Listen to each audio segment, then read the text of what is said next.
Nature, the most powerful creative force on Earth. I'm Chef Melissa King. Cooking has taken me to incredible places. Magical. From TV competitions and celebrity galas to countries around the world. I'm heading out to places I've never been before to seek out new experiences and to create new dishes inspired by nature. This is amazing. I'm teaming up with some of the world's greatest explorers to go further than I've ever gone before. This environment is challenging. To push my craft, creativity, and my cooking. This is Tasting Wild. Frozen landscapes fascinate me. That's why I've come to Mount Baker in Washington's Snoqualmie National Forest. The mountains are snow-capped year-round, and the land's been carved by glaciers over millennia.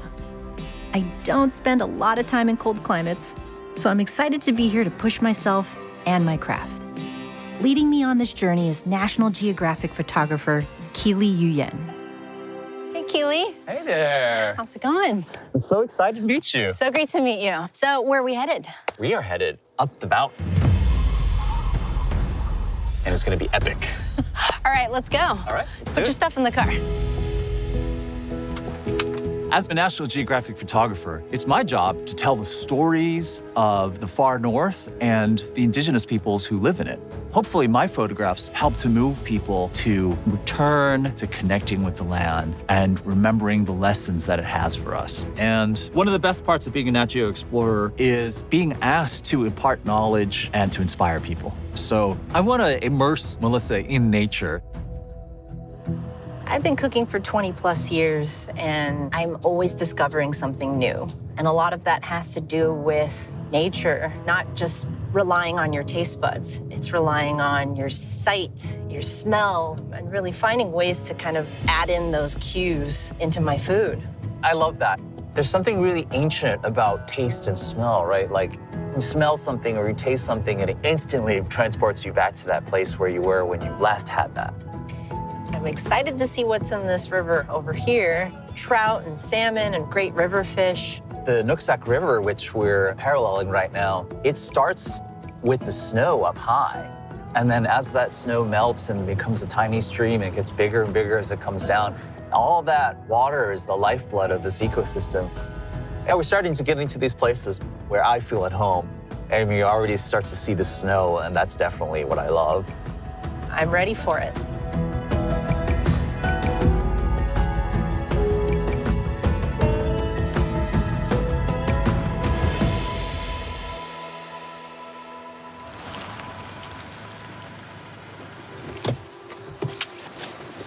Woo! Wow. This is pretty much my happy place. It's my new happy place now. This area actually holds the record for the most snowfall anywhere in the world in a single year. The air is just so crisp and clean here. You could like smell the pine and the spruce. You want to get geared up and head out? Yeah, let's go. As a chef, I'm here to find inspiration in nature and apply it to my craft of cooking. There's so much power in this beautiful glacier. I want to create a dish that represents everything that we're seeing here. This is very different than California, where I'm from. We're used to sunny beaches. I'm curious what grows here. Well, this kind of alpine environment is a lot like the tundra of the Arctic. Everything has to live underneath this layer of snow for 8 months a year. Just like the willpower and resilience of life. Spring comes, the snow melts, and then just like, boom, here we go. Wow. And they're reaching for the sky, growing as fast as they can. So you can sort of see all these little pockets of life that are just coming out. Well, here we are. You can see where the snow is all melted away, and it's pretty amazing. This is the alpine blueberry, and those are the flowers. Wow, these are so cute. They're like cute little garnishes. I'm gonna eat one. I can't resist. What does it taste like? It has like a little sweetness from the nectar. I love sourcing things locally and just foraging straight off the trees and finding ways to really tell a story through my food. because, I don't know, it's my love language. It's how I think, it's how my brain works. I also tell stories through the building and crafting of things. And one of the things that I craft and make by hand is something we're actually going to need in just a moment. So yeah, why don't we head on and check it out? Okay, I'm curious. All right. One of the striking things about this place is this is where you can literally see glacial ice and water carving this land into the forms that they see. Nature's a master craftsman that forms the lakes here. Yeah, I'm already tired. And here it is. It's the magic spot, Upper Bagley Lake. Wow.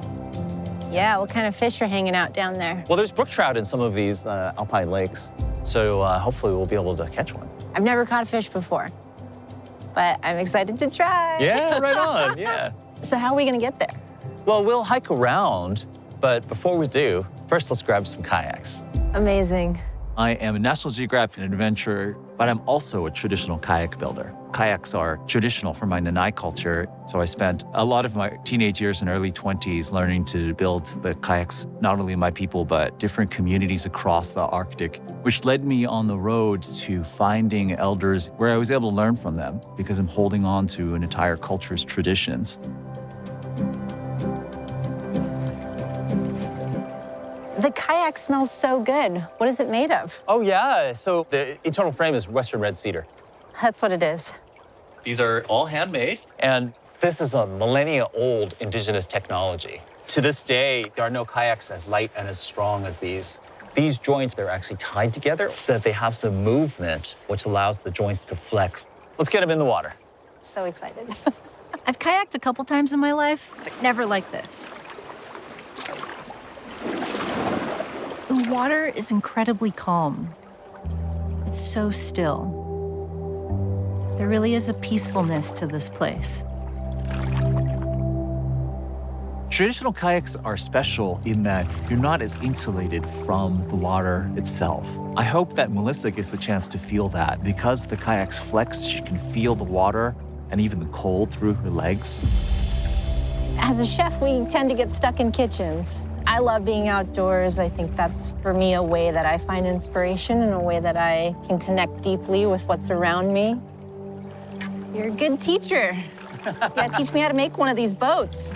Building kayaks is a craft, but absolutely what you do is absolutely craft.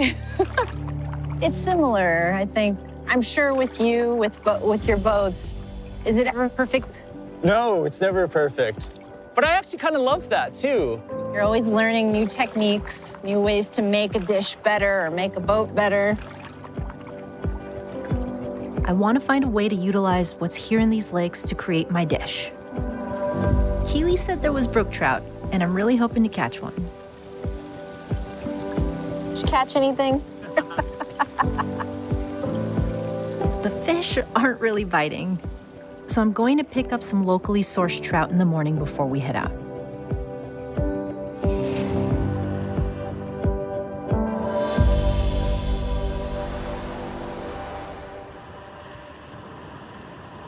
Thank you so much for taking me on that adventure yesterday. It's the coolest thing I've ever done. Oh, of course. It was super fun for me, too. I foraged for a few ingredients, and I'm really excited to cook you dinner. All right.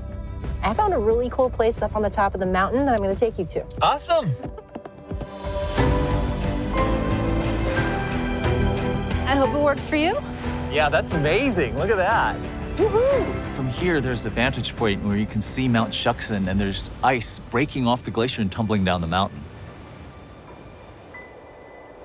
I hope you're hungry. Definitely. Let's set up shop here. All right. So, Keely, why don't you make yourself comfortable here? I'm going to set up the prep station and also start the fire. Cool. I'm going to grab my camera, actually. When I cook, I want to transport you to another place, take inspiration from what's around me, and hopefully tell a story through that dish. All right, put me to work. Yeah? You know, we have some spruce that we foraged. I'm going to have you chop that up. Okay. Do you have a knife? Sure do. That's awesome. Okay, you're ready to go. What's the story behind your knife? Well, this is a traditional knife belonging to one of our neighboring tribes, actually, and they're really famous for knife making. Yeah, it's reindeer antler. What do you use it for? I use it mostly for building kayaks, actually. But, really? You know, it's a great all-purpose hunting knife. Your knife and my knife look very different. We have this beautiful trout, some spruce needles, salmon berries. Thought these could go really nicely inside the trout. I'm also gonna throw some lemon slices. That is just beautiful. I thought about salt baking it, because to me that represents the glacier. You know, all of that snow that we saw. And so here's our mound of salt. I have egg whites to bind it all together, along with those different types of pine needles that we found around the area. The pine salt reminds me of all that life that was really growing underneath the snow. And we're gonna bury this trout right now. I know we didn't catch this fish yesterday, but we still are working with some trout because that's what's in these waters. And I wanted to bring that to the table. Well, that's why they call it fishing, not catching. True. So we're gonna hide that trout beneath the snow. Cool. A little trout glacier. It's gonna be like slow cooking. You know, when we were up there, there was such an element of time and everything moving slow and evolving. Rather than just grilling the fish, I thought, why don't we just slow bake it? When you slow bake a fish with salt, you're really sealing and trapping those flavors inside. I'm also gonna brew us some tea. Ooh, all right. Yeah, Nice. we're gonna do some pine tea with some of those berries that we've gathered. This trout is going to take a little while to cook, so we have some time to take in this incredible view. It's pretty epic to be up here with a National Geographic photographer. Hitting the shutter is like putting the period at the end of a sentence. When you make a photograph, all of the work happens beforehand. And That's just like it is with you. Yeah, I guess with cooking, the journey that dish has gone through, it all ends at the moment the person actually tastes and the flavors and the memories that are attached to it. It's really cool. It's kind of amazing how similar that is. It's very similar. All right, let's check out this fish. Oh, cool. The big reveal. Oh, it smells good. Check it out. Cool. That looks awesome. Whoa. It's Nice. just slow cooked right there. It's a big fillet for you. Woohoo. Oh, that's looking perfect. Brilliant. Okay. Some of this salsa verde on there. Oh, awesome. What a cool pairing. That's yours right there, my friend. Beautiful. Thank you. All right, should we sit down and eat? Yeah. Such a familiar and lovely smell. Oh, yeah. Cheers. All right. Cheers. Yeah. Yeah. Very good. All right. I'm excited about this. No, that's excellent. Compliments to the chef. Well done. Well done. Yeah. I can definitely taste the natural world in this. It's excellent. Thank you. I've salt baked many fish in my career, but never like this. And so thank you for just showing me the outdoors, taking me to new places, and helping me find inspiration in ways that I never thought. No, thank you.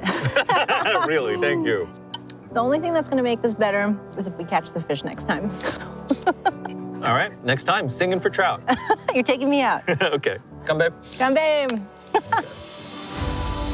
Maybe it's the mountain air, or the glacial waters, or all of the life starting to break through the snow. But I'm coming away from Mount Baker so energized and appreciative for what nature has given us here.